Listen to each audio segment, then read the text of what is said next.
Hello and welcome to Enlightened Empaths, your community for the spiritually awakened, where we discuss, explore, and connect with fellow empaths, healers, intuitives, and seekers.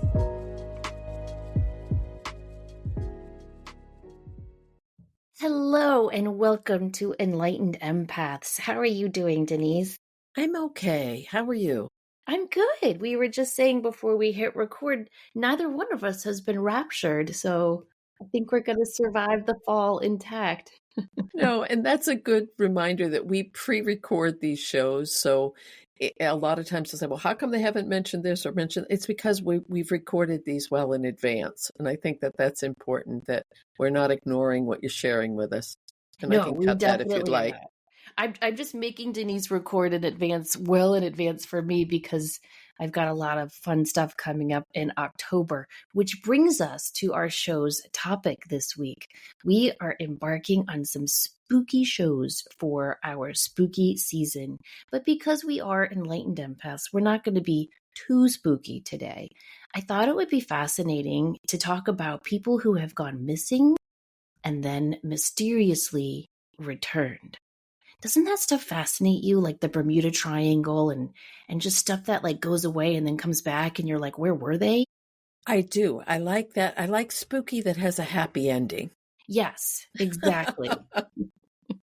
So what we are talking about today are not your typical missing persons cases.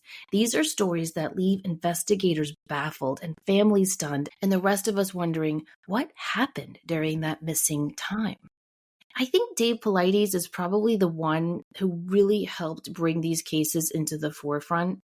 He's a former police officer, an investigator, and author who's widely known for his work in cryptozoology and the Missing 411 Project. So his career as a police officer spanned 2 decades, including working with the SWAT team and the patrol division at San Jose's police department.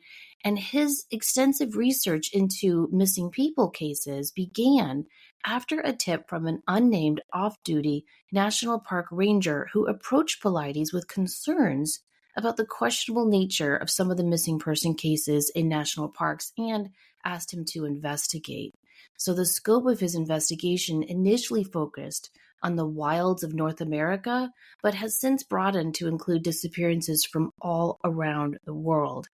And what we're going to talk about today are cases of people who went missing but came back, and some of the theories and commonalities around how they went missing, how they returned, and if there's anything we can sense in what these people had in common. So, for example, things Dave Filipitis noticed is that a lot of the people who went missing in these cases, many of them had a hidden illness or health issue that isn't apparent to the casual observer, like diabetes, Parkinson's, or early onset Alzheimer's. On the other hand, some of the missing people are either neurodivergent or incredibly smart. Many engineers, scientists, physicists, and doctors are among his cases. Now, this is something I find fascinating. The largest cluster of missing 411 cases is in Yosemite, which also has the largest cluster of granite. Isn't that interesting? Like, what is it about crystals and rocks that tend to maybe be a magnet or help create thin spaces in the world or maybe lead to portals? Who knows?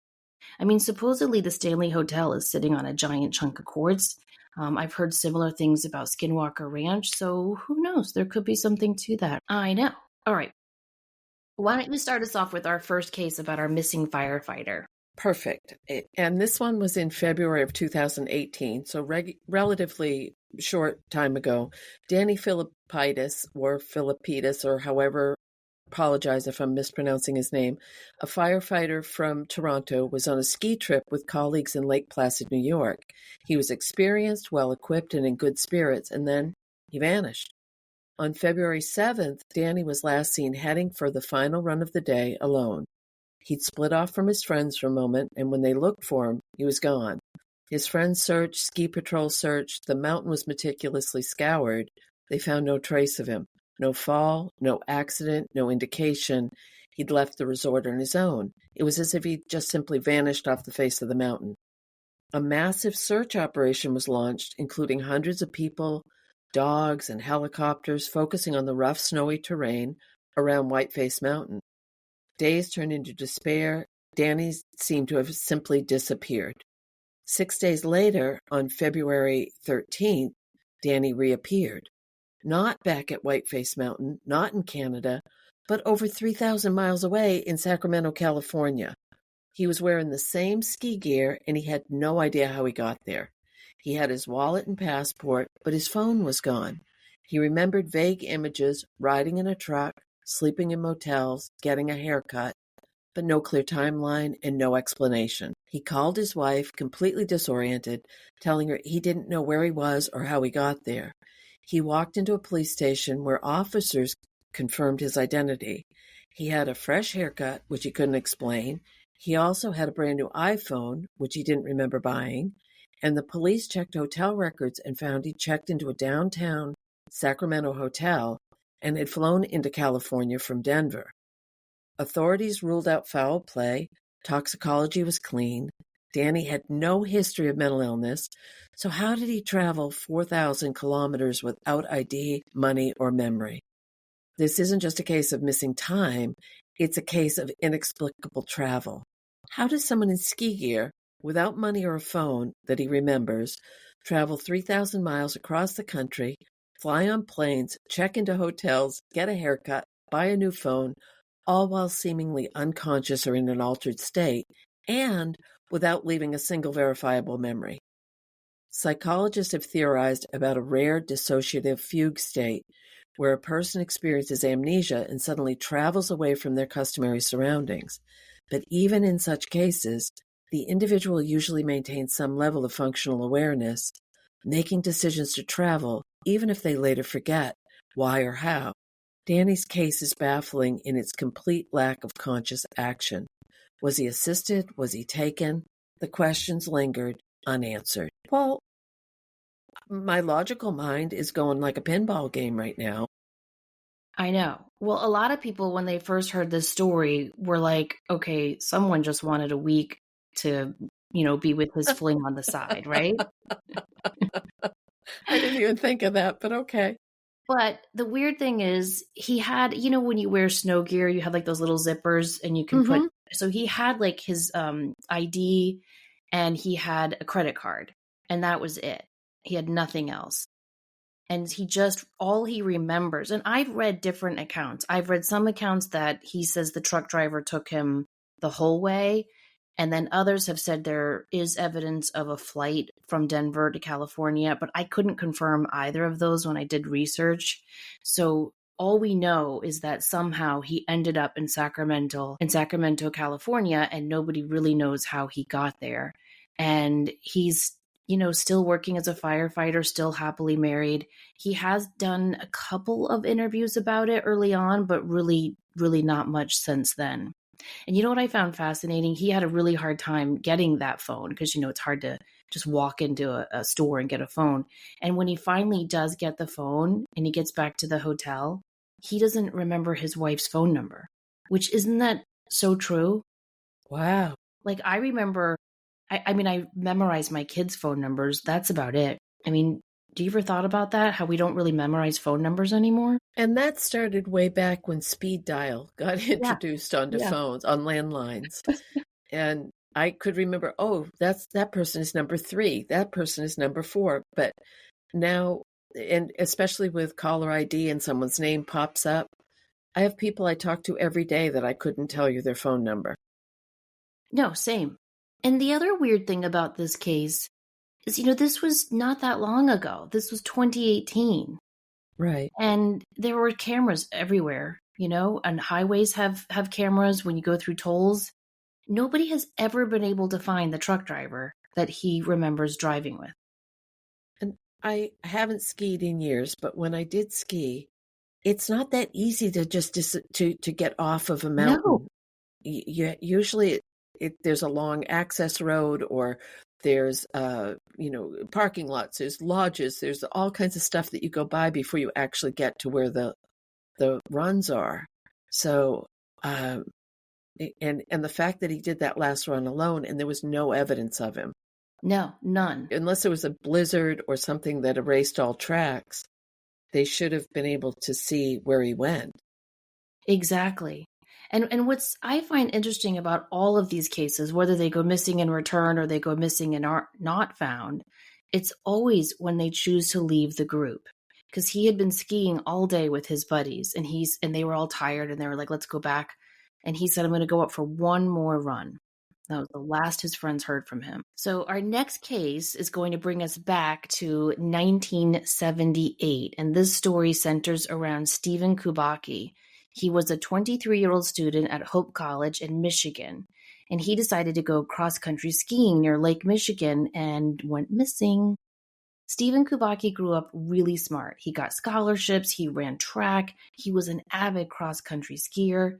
At the time of his disappearance, he was majoring in history with a concentration in German studies. When he went missing, he was just 9 credits away from graduation. He already had a job lined up working as a reporter for a local newspaper. So this was right after the Great Blizzard of 1978. And he told his friends he wanted to go cross-country skiing, fresh snow. Researchers did find his skis and backpack near the lake's edge.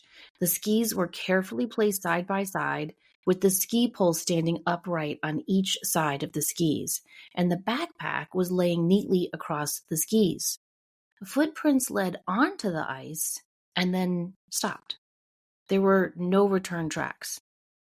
After police noticed some broken ice, they assumed maybe he'd fallen through the icy lake and drowned. But his family was suspicious. He was an avid athlete, and they noticed that he always kept his backpack on. So why would he do that? But 15 months later, Stephen woke up in a field in Massachusetts, 700 miles away. He was wearing clothes he didn't recognize. He had a t-shirt from a marathon he never attended. He had no idea where he was. Next to him was a new backpack filled with new clothes, equipment, eyeglasses, and maps to nearby places and cities like Chicago, Reno, San Francisco, Sacramento, and Utah. But most strikingly, he was wearing his old hiking boots, which had been left in his car in Michigan. I mean, I don't know how you explain that. When he walks through town and he sees the date on the newspaper, he suddenly remembers who he is. He clearly recalls his last memory, which is that day on the ice. But he has no memory of what happened to him after that. He realizes that he has an aunt who lives 20 miles away from where he is in Massachusetts, so he hitchhikes there and knocks on her door. And as you can expect, there was a media frenzy. Everyone wanted to know what happened. But Stephen's mother said, I don't need an explanation. The world is grand again. His memory loss was total for the entire period of his disappearance. He couldn't recall anything about where he'd been, what he'd done, or how he had traveled over 700 miles from Michigan to Massachusetts. When asked if he had simply walked away, he strongly denied it. He claimed the last thing he remembered was skiing. He was reportedly deeply disturbed by the missing time, as anyone would be. He was quoted as saying at the time of his disappearance that he wasn't under any stress and had no problems. When asked, Stephen said he really didn't want to talk about it. He resumed his life, earned a PhD, but never publicly explained what happened. When doctors examined him, they found no physical evidence of trauma, no signs of amnesia from a known medical condition. He passed all lie detector tests. Stephen Kubacki went on to live a quiet life, avoiding the media spotlight, but the mystery of his 15 months and how he reappeared with his boots that were left behind remains one of the most perplexing cases in modern history. Was it a complete psychological break, a forgotten journey, or something far more extraordinary? Now, some theorists have suggested the dissociative fugue state. Others whisper about time slips, alternate realities, or even alien abduction. But Stephen's silence only deepens the mystery. And check this out, Denise. You know how we talked about the Bermuda Triangle? Yes. Well, there are other triangles all over the world and here in America. One of them is the Vermont Triangle, but there's also the Lake Michigan Triangle. So a lot of people have linked his mysterious disappearance to some weird things that happen around the Lake Michigan Triangle. A lot of people, ships, and planes have gone missing in this area. One of the most famous missing cases is that of Captain George Donner. In 1937, he was on his ship headed towards Port Washington, Wisconsin, with a cargo full of coal. One night, he retired to his cabin and instructed his first mate to wake him when they neared their destination. When Donner entered his cabin, he locked the door from the inside. The crew, they didn't hear from him. They didn't see the captain for a long time. And finally, they decided to break down the locked cabin door. And when they entered the cabin, the captain was nowhere to be found. Just disappeared. And to this day, no one knows what happened to him. Wow. Yeah. And then there's Flight 2501. In 1950, it was traveling from New York to Seattle. It was a little DC-4 plane with 58 passengers, and it disappeared over Lake Michigan. A full-scale search was launched. Small debris from the plane was found in the water, but there was no sign of the actual plane. The Coast Guard continued to search the water, but after some time, it was declared that there just wasn't enough evidence to determine what happened to the flight, since nothing could be found. In 1921, there was a schooner called the Rosa Belle. It left Milwaukee heading for Chicago with 11 passengers. A few days later, she was found capsized off the coast of South Haven, Michigan. Her hull was mostly intact, but no one was found. No bodies, no lifeboats, no explanation. Just a ghost of a ship. And this area also has a long history of UFO sightings. Wisconsin police have been fielding complaints about UFOs over the Lake Michigan Triangle since 1913. In 1919, the New York Times reported on 2 colossal balls of fire seen falling into the Great Lake. And then, check this out, in 2007, an underwater archaeological professor, Mark Hawley, and his colleagues announced they found an underwater Stonehenge here. They were using sonar technology to search for shipwrecks in Lake Michigan's Triangle, and they stumbled upon the stone formation 40 feet below the water's surface. They also found a boulder marked with prehistoric carvings of the long-extinct mastodon. Some suspect the Stonehenge-like arrangement served a ceremonial purpose. Others believe it was built to dam up the lake in order to make fishing easier. That always fascinates me when we find these ancient relics here in America. Yes. This is really very, very intriguing, isn't it? really, Because there's so much over the time frame.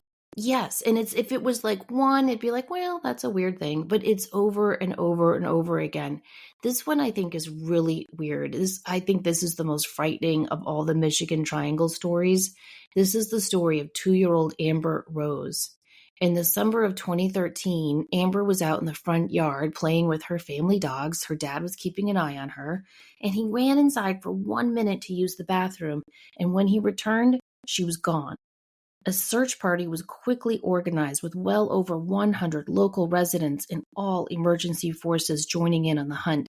The search went on all day and all night with no luck. It wasn't until the next day when little Amber was finally found, a good 2 miles away from home. She was just standing in the middle of the road staring into space. When questioned about where she had been and how she got there, she was in too much shock and confusion to recall. Now keep in mind, she was 2 years old. So to reach her final destination, she would have had to trudge through the wilderness in very cold nighttime temperatures. She spent the night outside, exposed to temperatures that dipped into the mid to low 40s. The area where she was found had already been thoroughly searched. Canine units had searched the area, the county's emergency services and the sheriff's department had opened the search, and volunteers. By that point, by the time the night came, almost 300 volunteers from 4 counties were helping law enforcement search, and they never found her until the next day. Whether she's blocked it out of her memory or something else has blocked out her memory for her, she has never told where she was, and we may never know. And if she's only 2, she might not know where she was or how she got there. Exactly. Wow. Is that not terrifying? That sounds like, I don't know, the opening to the new season of Lost, where she's just standing in the street staring up into the sky. Right. Wow. Now, as for Stephen Kubacki, as we said, he earned a PhD in psychology. But check this out. He wrote a book called Meta Mathematical Foundations of Existence, Gödel, Quantum, God, and Beyond. Well, that's quite the title. It explores the concepts of quantum physics, and its theory is based on this statement: everything you can't imagine is real. Do, do, do, do. Wow. I mean, that we could do a whole show just on the Michigan Triangle because it's pretty interesting, all the weird stuff that happens around there. But that one, I think, is probably the best known from that area.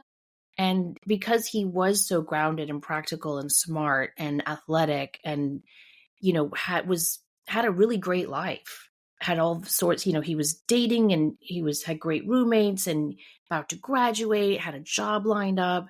So, obviously when people saw footprints leading onto the ice and then stopping, they assumed maybe he had decided to end it. But there was nothing about his life that would lead anyone to think that's where he was heading. And then for him to appear 15 months later. And the fact that he didn't say anything, like he was quiet about it. Yeah. So he was, which if he went on to get a doctorate in psychology, I'm sure that he didn't want to sound like a wingnut. Right. Well, and at the time he was majoring in history, minoring in German. He'd been over to Germany. I think he'd spent a couple of summers studying over there. And that's something that really drew my attention because, I love stories like this. So I have followed Dave Paulides for many, many years and read a lot of his Missing 411 books. One thing he's noticed is that the vast majority of men who are taken in this way have German ancestry. Oh. I don't know what that means. I don't either. But I thought that was interesting. Wow. And then you have to wonder, is there a geological reason that connects with that? This is so much to think about, isn't it? I know. And our next one goes in a bit different direction. It says, this is from 1952. And Keith Parkins was just 2 years old, but another 2-year-old, when he vanished from his parents' farm in Ritter, Oregon. It was winter, freezing cold outside with snow blanketing the ground, and Keith had wandered off while playing. His family searched frantically, and authorities joined in. Hours passed, night fell, temperatures dropped below freezing. But despite an extensive search involving 150 people, Keith wasn't located until the following morning, nearly 20 hours later and almost 10 miles away. He was lying face down in the snow, alive but barely conscious. His clothes were torn, he had scratches and bruises, but how did a toddler travel that far over rough terrain in freezing weather? The search party had to navigate through dense forest, cross at least one icy creek, and climb over 2 mountain ranges. Given the conditions, it seems highly unlikely that a toddler could have made such a journey on his own.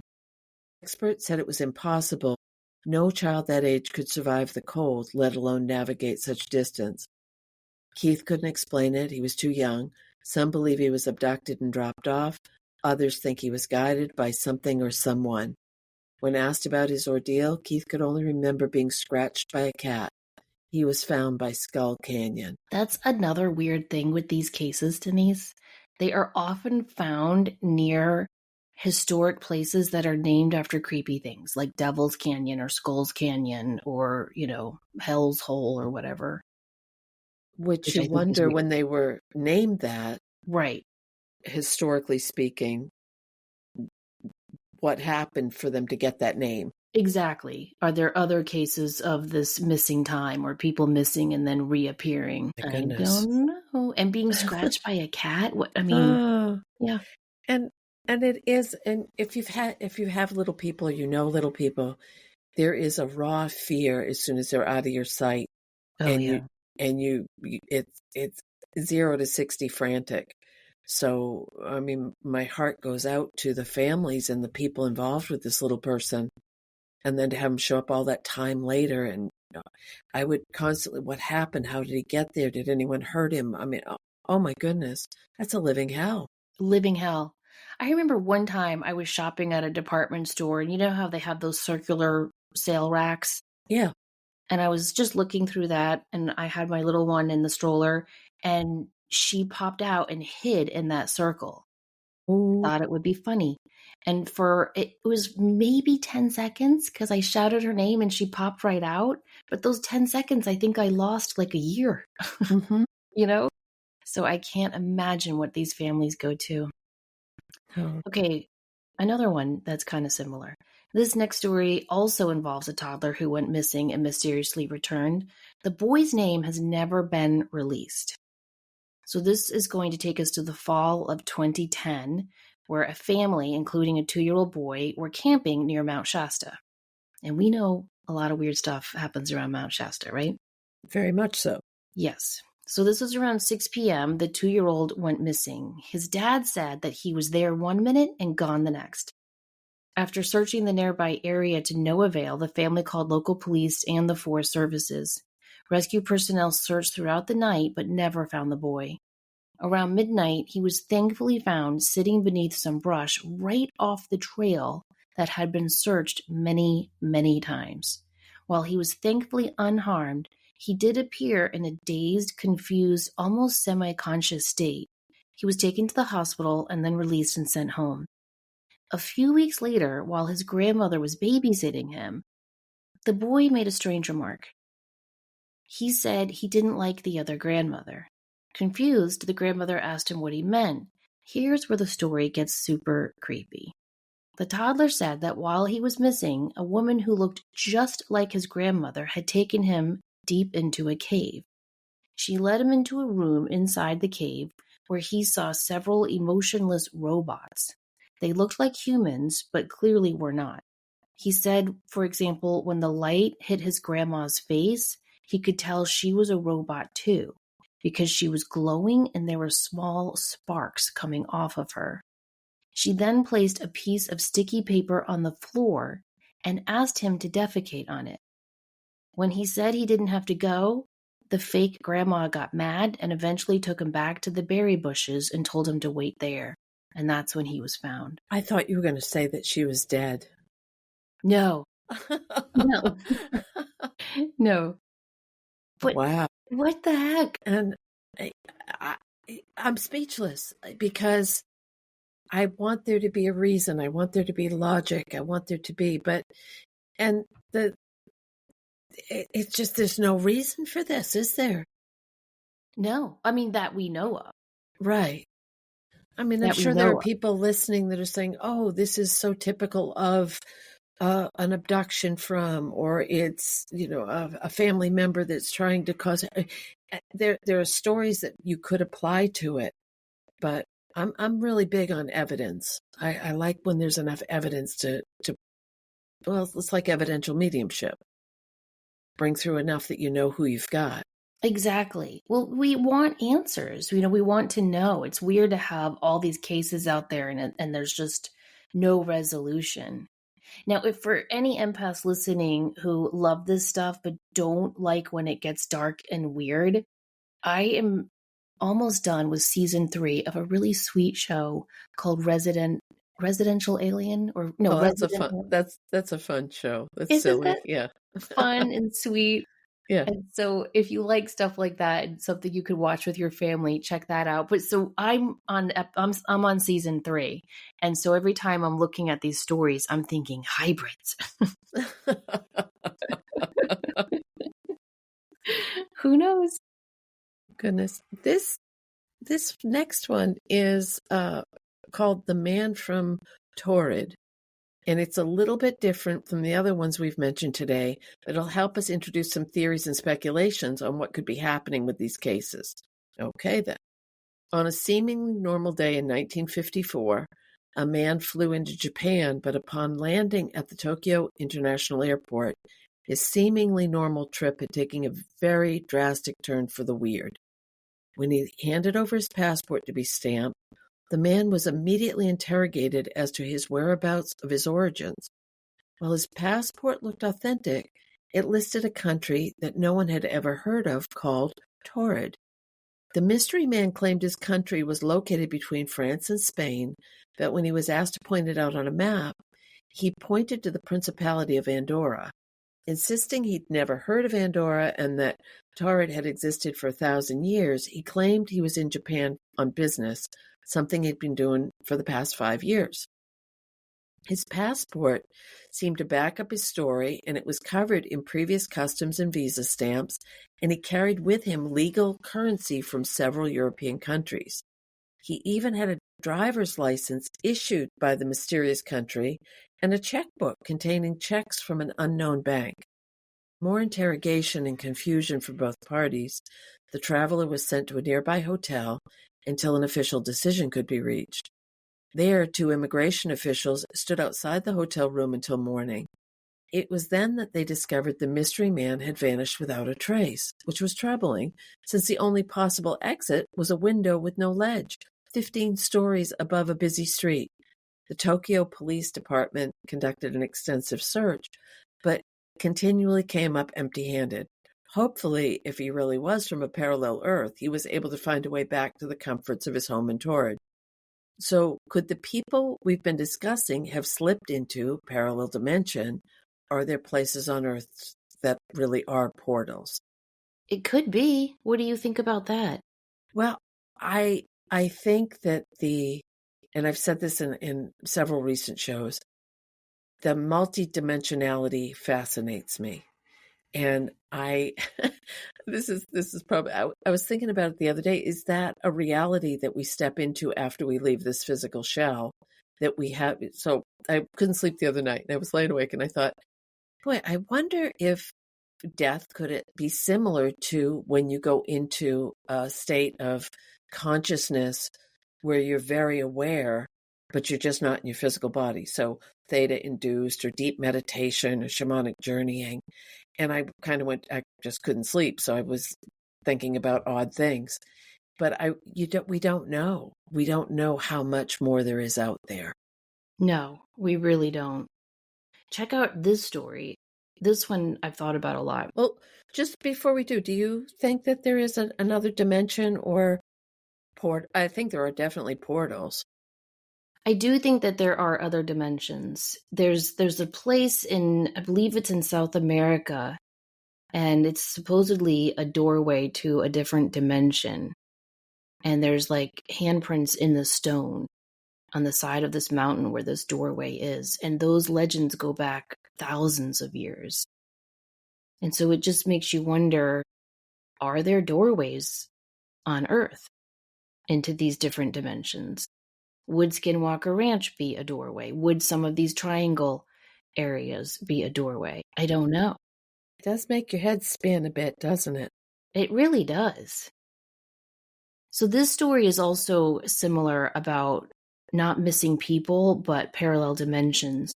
In May of 1972, 4 girls were driving back to Southern Utah University after spending their Saturday at a rodeo. While crossing the desolate Utah-Nevada state line at around 10 p.m., they came upon a fork in the highway, where they veered to the left and began driving through a canyon. Suddenly, the black pavement turned to white cement. Believing they had simply taken a wrong turn, the girls headed back the way they came. But to their surprise, they were suddenly driving past grain fields and ponderosa pines with no desert in sight. They decided to stop at a roadside tavern to ask for directions, but quickly changed their minds after one of the girls began screaming hysterically. 4 egg-shaped vehicles mounted on tricycle wheels with bright lights shining from the top of them began speeding after them. The petrified girls sped back through the canyon as the white cement changed back to its normal black asphalt, leading them into the familiar desert. After wrecking in a creek leaving them with 3 flat tires, they waited until morning to hike to Highway 56, where they flagged down an obviously skeptical state trooper. As outlandish as their story seemed, the tire tracks they left are difficult to explain. The only tire tracks left by the girls' Chevy ended abruptly 600 feet into the desert, which leaves the mystery of how the girls ended up 2 miles, more than 2 miles north of the highway, with no physical evidence of their travels. The car was also missing a hubcap that was never located. Maybe it got lost somewhere in the Utah desert, or maybe it's being displayed in a museum of the mystery in a parallel Earth. I mean, that's weird. That's very weird. And if anyone is driven in that part of the country, it is desolate. There are miles and miles and miles where there's nothing. So, and when you think back to 1972, it would have been even more so. Yeah. Well, on my other podcast, we did a show on how the government really did investigate altered states and astral travel. And they actually took some of their officers and trained them at the Monroe Institute on how to leave this dimension with their mind through astral travel.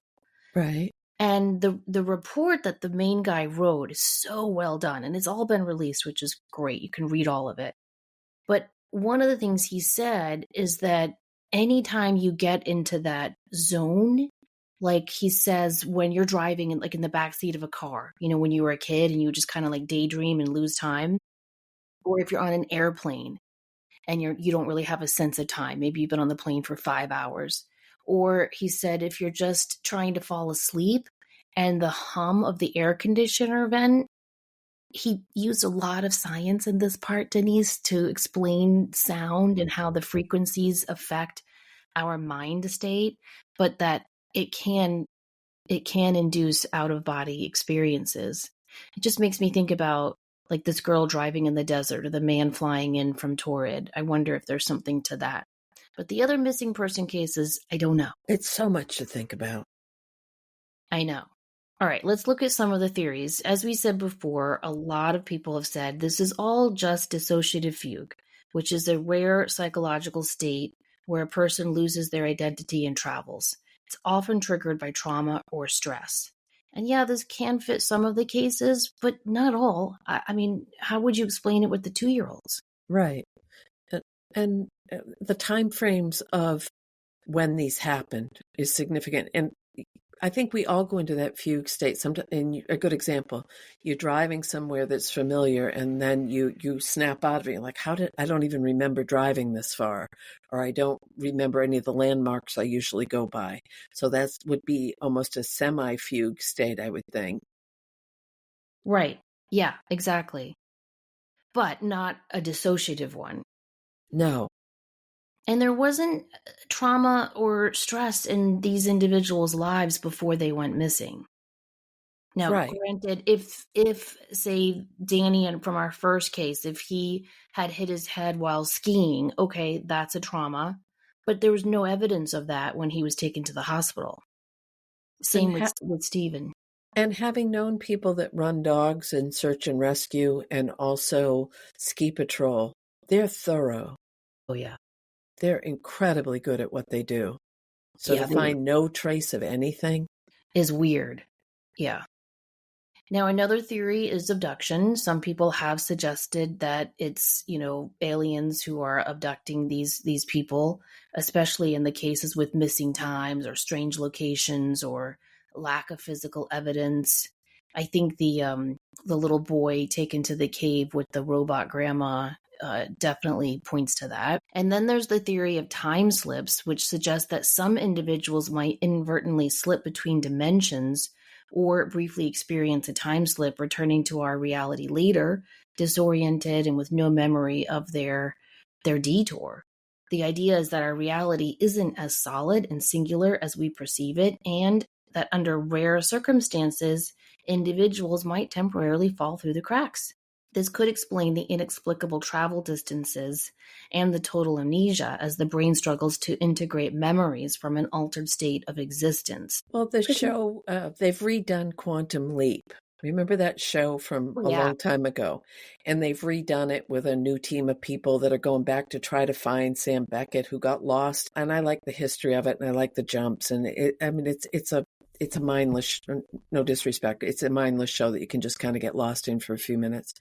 But that's what they're doing. They're jumping between time. And what made me think of it is that people would say, oh, it's been 9 years since you've been gone. And he said, no, it was yesterday. So when you're in one of these slips, I don't think if they exist, I don't think that you realize the time-space continuum isn't the same as the one that we're used to in this dimension. And you know what else it makes me wonder? I agree with everything you said. There's some things that just nag at the back of my head that I can never forget. And years and years and years ago, I watched that documentary, What the Bleep Do We Know? Do you Yeah, remember that?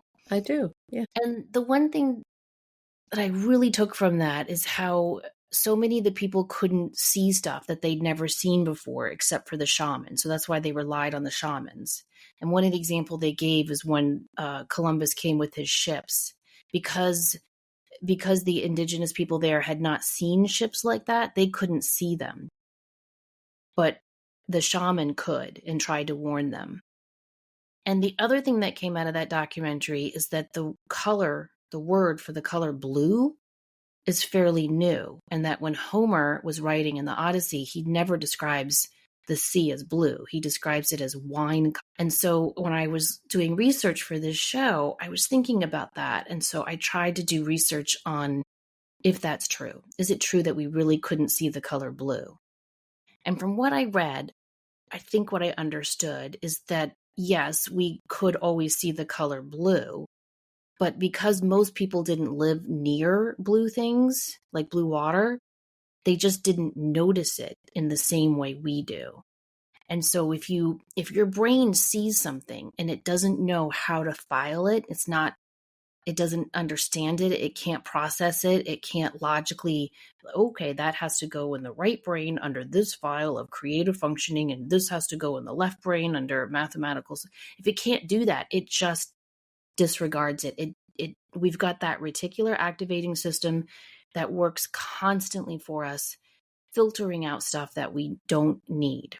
And I just wonder, how much is it filtering out for us that we're seeing? And what if these people are plucked into an alternate dimension and the brain can't remember it because it doesn't have a logical place to put it? Does any of that make sense? It makes a lot of sense. And years and years ago, I was in a college class and they had us look at a picture, and it was all on perception. And they showed a picture in like X amount of seconds and then said, now describe it. And you had to write down everything you saw in the picture. And I thought I did a really good job. And it was back when, I'm dating myself terribly with this, but when designer jeans really came into play and people had going to wear these jeans, whatever. And I said, and there's a designer tag on the jeans. And afterwards they showed the picture and it was like from a completely different time frame. It was another century. It had nothing to do with that. But my mind registered what I was familiar with. Yes, it's like the basketball test. Have you ever seen that a lot of psych students have to do? No. They're shown a clip of just kids playing basketball, like a pickup game of basketball. And they're asked to watch this game of people playing basketball and write down what they see. And they write down, 4 guys defending the ball. This one shoots, all that stuff. And then the next time they're like, okay, we're going to show you the same video clip, but we want you to look for the gorilla. And suddenly they all see it. As they're playing basketball, there's a man in a gorilla costume walking in the background.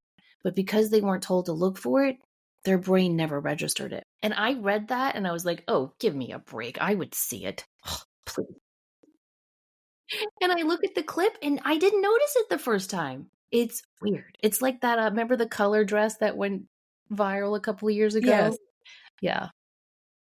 We see what we expect to see. And then finally, there's the Fortean phenomenon, which is named after Charles Fort, who documented all sorts of unexplained phenomena. And this perspective suggests that there just are inherent unknown forces at play in our world that are capable of causing bizarre disappearances and reappearances that defy all logic. So it's become a catch-all for all sorts of stuff. Like, I love Charles Fort and I love his story.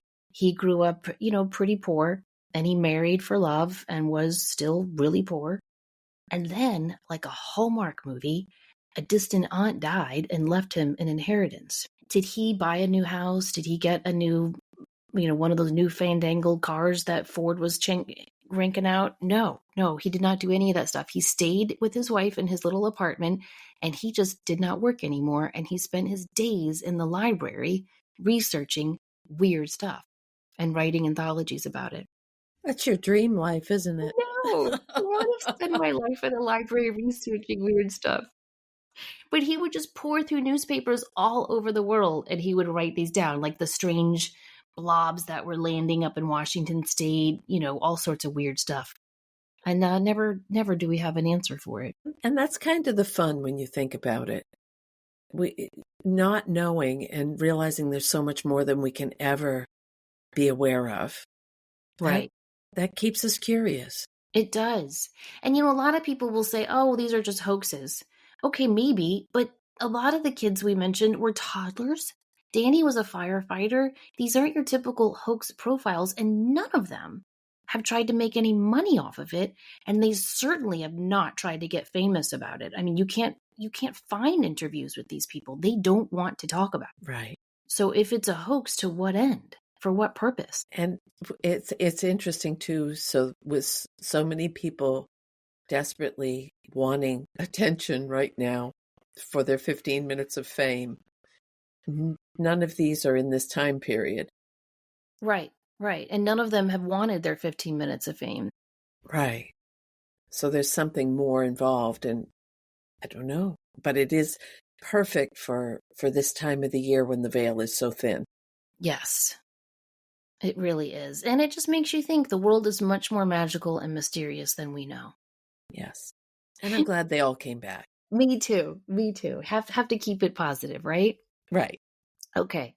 Thank you guys so much for listening to our show this week. If you enjoyed it, please share it with a friend and check out some of our services and offerings on our websites, thegratefulmessenger.com and samanthafay.com. Have a great week. Stay safe. Don't walk alone in the woods. Take care.